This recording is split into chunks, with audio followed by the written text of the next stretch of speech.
João capítulo 16.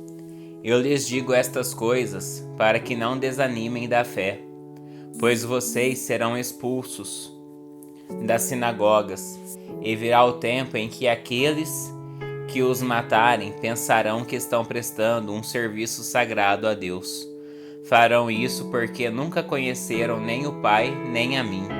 Sim, eu lhes digo estas coisas agora, para que quando elas acontecerem, vocês se lembrem de que os avisei. Eu não lhes disse antes porque ainda estaria com vocês mais um pouco. Agora, porém, vou para aquele que me enviou, e nenhum de vocês me pergunta para onde vou. Em vez disso, entristecem-se por causa do que eu lhes disse. Mas na verdade, é melhor para vocês que eu vá, pois se eu não for, o encorajador não virá. Se eu for, eu enviarei a vocês. Quando ele vier, convencerá o mundo do pecado, da justiça e do juízo. Do pecado, porque o mundo se recusou a crer em mim. Da justiça, porque eu voltarei para o Pai e não me verão mais. Do juízo, porque o governante deste mundo já foi condenado.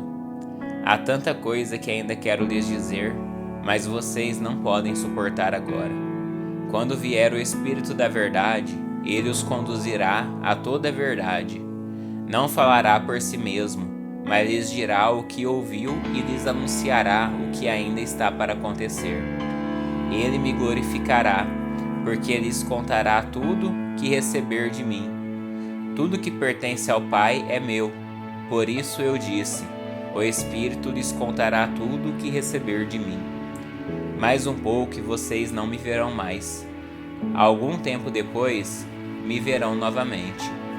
Alguns dos discípulos perguntaram entre si, o que ele quer dizer com mais um pouco e vocês não me verão? E algum tempo depois me verão novamente, e vou para o Pai? E o que ele quer dizer com mais um pouco? Não entendemos. Jesus, percebendo que desejavam lhe perguntar sobre essas coisas, disse: Vocês perguntam entre si o que eu quis dizer quando falei, mais um pouco e vocês não me verão. Algum tempo depois me verão novamente? Eu lhes digo a verdade. Vocês chorarão e se lamentarão pelo que acontecerá comigo, mas o mundo se alegrará. Ficarão tristes, mas sua tristeza se transformará em alegria. No trabalho de parto, a mulher sente dores, mas quando o bebê nasce, sua angústia dá lugar à alegria, pois ela trouxe ao mundo uma criança. Da mesma forma, agora vocês estão tristes, mas eu os verei novamente. Então se alegrarão e ninguém lhes poderá tirar essa alegria. Naquele dia, não terão necessidade de me perguntar coisa alguma. Eu lhes digo a verdade. Vocês pedirão diretamente ao Pai, e Ele atenderá, porque pediram em meu nome. Vocês nunca pediram desse modo. Peçam em meu nome e receberão, e terão alegria completa. Eu lhes falei destas coisas de maneira figurativa, mas em breve deixarei de usar esse tipo de linguagem, e lhes falarei claramente a respeito do Pai. Então vocês pedirão em meu nome. Não digo que pedirei ao Pai em seu favor, pois o próprio Pai os ama, porque vocês me amam e creem que eu vim de Deus. Sim, eu vim do Pai e entrei no mundo, e agora deixo o mundo e volto para o Pai. Então os discípulos disseram: Enfim, o Senhor fala claramente, e não de maneira figurativa. Agora entendemos que o Senhor sabe todas as coisas e não há necessidade de lhe fazer perguntas. Por isso cremos que o Senhor veio de Deus. Jesus disse: Enfim vocês creem? Mas se aproxima o tempo, e de fato já chegou, em que vocês serão espalhados. Cada um seguirá seu caminho e me deixará sozinho. Mas não ficarei sozinho, porque o Pai está comigo.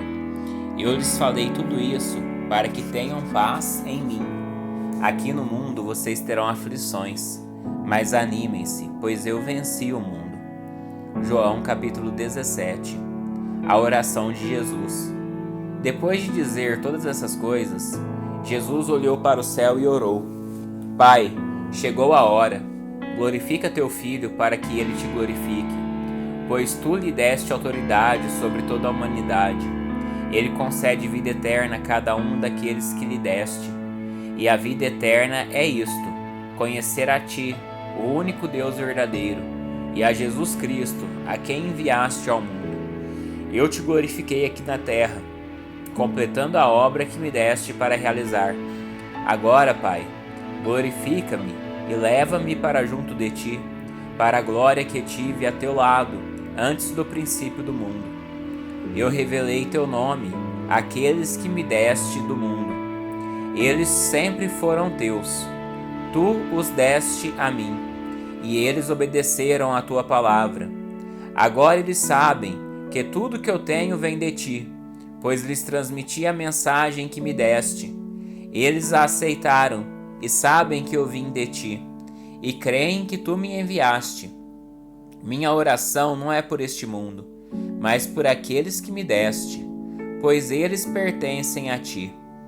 Tudo que é meu pertence a ti, e tudo que é teu pertence a mim, e eu sou glorificado por meio deles. Agora deixo este mundo, eles ficam aqui, mas eu vou para a tua presença.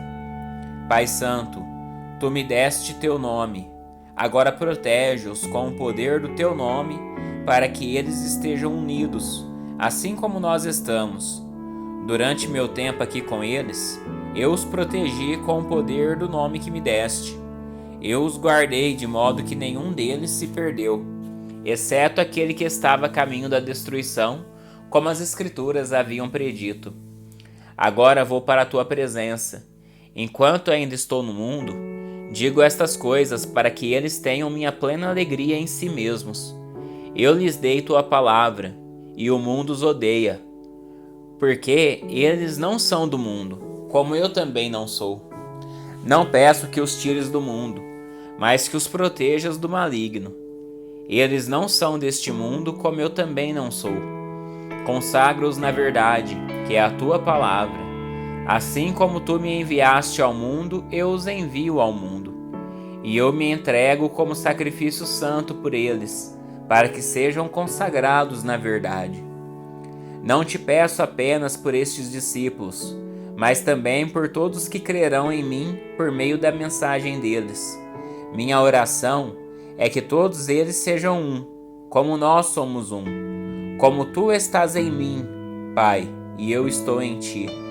Que eles estejam em nós, para que o mundo creia que tu me enviaste. Eu dei a eles a glória que tu me deste, para que seja um como nós somos um. Eu estou neles e tu estás em mim. Que eles experimentem unidade perfeita, para que todo mundo saiba que tu me enviaste e que os ama tanto quanto me amas. Pai, quero que os que me deste estejam comigo onde estou. Então eles verão toda a glória que me deste, porque me amaste antes mesmo do princípio do mundo. Pai justo, o mundo não te conhece, mas eu te conheço. E estes discípulos sabem que tu me enviaste. Eu revelei teu nome a eles, e continuarei a fazê-lo. Então teu amor por mim estará neles, e eu estarei neles. João capítulo 18. Jesus é traído e preso. Depois de dizer essas coisas, Jesus atravessou com seus discípulos o vale de Cedron, e entrou num bosque de oliveiras. Judas, o traidor, conhecia aquele lugar, pois Jesus tinha ido muitas vezes ali com seus discípulos.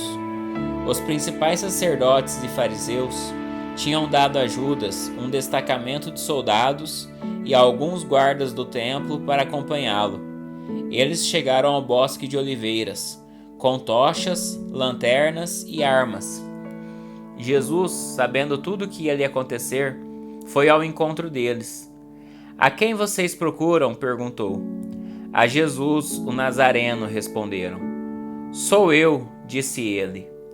Judas, o traidor, estava com eles. Quando Jesus disse sou eu, todos recuaram e caíram para trás no chão. Mais uma vez ele perguntou: a quem vocês procuram? E novamente eles responderam: a Jesus, o Nazareno. Já lhes disse que sou eu, respondeu ele. E uma vez que é a mim que vocês procuram, deixem estes outros irem embora. Ele fez isso para cumprir sua própria declaração: não perdi um só de todos que me deste. Então Simão Pedro puxou uma espada e cortou a orelha direita de Malco, o servo do sumo sacerdote. Jesus, porém, disse a Pedro: guarde sua espada de volta na bainha. Acaso não beberei o cálice que meu pai me deu? Assim os soldados, seu comandante e os guardas do templo prenderam Jesus e o amarraram. Primeiro levaram Jesus a Anás, pois era sogro de Caifás, o sumo sacerdote naquele ano. Caifás foi quem tinha dito aos outros líderes judeus: é melhor que um homem morra pelo povo. Simão Pedro e outro discípulo seguiram Jesus. Esse outro discípulo era conhecido do sumo sacerdote, de modo que lhe permitiram entrar com Jesus no pátio do sumo sacerdote. Pedro teve de ficar do lado de fora do portão. Então o discípulo conhecido do sumo sacerdote falou com a moça que tomava conta do portão, e ela deixou Pedro entrar. A moça perguntou a Pedro: você não é um dos discípulos daquele homem? Não, respondeu ele. Não sou. Como fazia frio, os servos da casa e os guardas tinham feito uma fogueira com carvão e se esquentavam ao redor dela. Pedro estava ali com eles, esquentando-se também. Lá dentro, o sumo sacerdote começou a interrogar Jesus a respeito de seus discípulos e de seus ensinamentos. Jesus respondeu: falei abertamente a todos. Ensinei regularmente nas sinagogas e no templo, onde o povo se reúne. Por que você me interroga? Pergunte aos que me ouviram. Eles sabem o que eu disse. Um dos guardas do templo que estava perto bateu no rosto de Jesus, dizendo: isso é maneira de responder ao sumo sacerdote? Jesus respondeu: se eu disse algo errado, prove. Mas se digo a verdade, por que você me bate? Então Anás amarrou Jesus e o enviou a Caifás, o sumo sacerdote. Nesse meio tempo, enquanto Simão Pedro estava perto da fogueira, esquentando-se, perguntaram-lhe novamente: você não é um dos discípulos dele? Ele negou, dizendo: não sou. Mais um dos seus servos, da casa do sumo sacerdote, parente do homem de quem Pedro havia cortado a orelha, perguntou: eu não vi você no Bosque das Oliveiras com Jesus? Mais uma vez Pedro negou, e no mesmo instante o galo cantou. O julgamento de Jesus diante de Caifás terminou nas primeiras horas da manhã. Em seguida, foi levado ao palácio do governador romano. Seus acusadores não entraram, pois se contaminariam e não poderiam celebrar a Páscoa. Então o governador Pilatos foi até eles e perguntou: qual é a acusação contra este homem? Eles responderam: não o teríamos entregue ao Senhor se ele não fosse um criminoso. Então levem-no embora e julguem-no de acordo com a lei de vocês, disse Pilatos. Só os romanos têm direito de executar alguém, responderam os líderes judeus. Assim cumpriu-se a previsão de Jesus sobre como ele morreria. Então Pilatos entrou novamente no palácio e ordenou que trouxessem Jesus. Você é o rei dos judeus? Perguntou ele. Jesus respondeu: essa pergunta é sua ou outros lhe falaram a meu respeito? Acaso sou judeu? Disse Pilatos. Seu próprio povo e os principais sacerdotes o trouxeram a mim para ser julgado. Por quê? O que você fez? Jesus respondeu: meu reino não é deste mundo. Se fosse, meus seguidores lutariam para impedir que eu fosse entregue aos líderes judeus. Mas meu reino não procede deste mundo. Pilatos disse: então você é rei? Você diz que sou rei, respondeu Jesus. De fato, nasci e vim ao mundo para testemunhar a verdade. Todos que amam a verdade ouvem minha voz. Pilatos perguntou: que é a verdade?